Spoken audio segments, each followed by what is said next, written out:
interest topic that we are going to be diving into.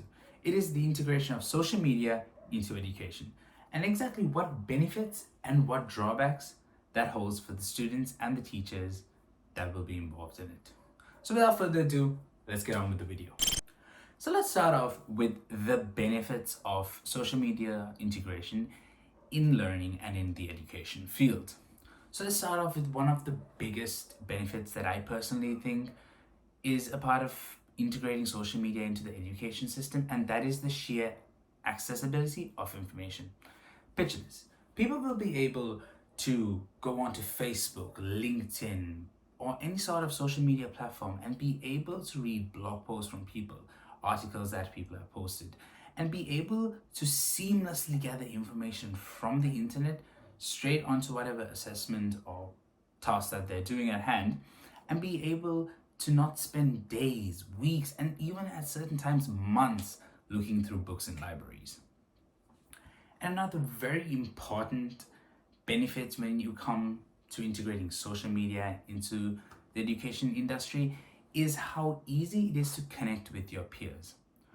From a blog post written by Lori Vade, we can dive in and understand the fact that people and students, even the teachers, will be able to seamlessly connect with one another and be able to discuss their findings, their research, and even do their projects online, be able to communicate with their peers and their teachers in real time without being able have to even meet at the same place at the same time and just get on with their work.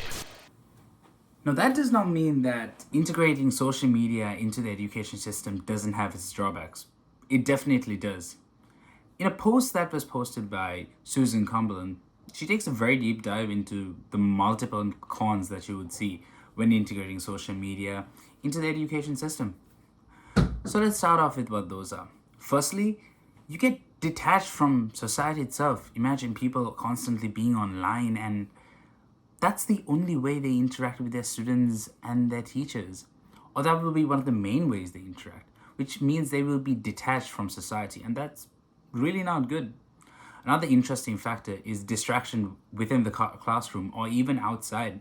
If you're constantly on social media, surfing the web, and trying to find the answers for your question, one, you're distracted from the rest of the classroom. And two, you can't really say that the information is correct. And that brings me on to my third point.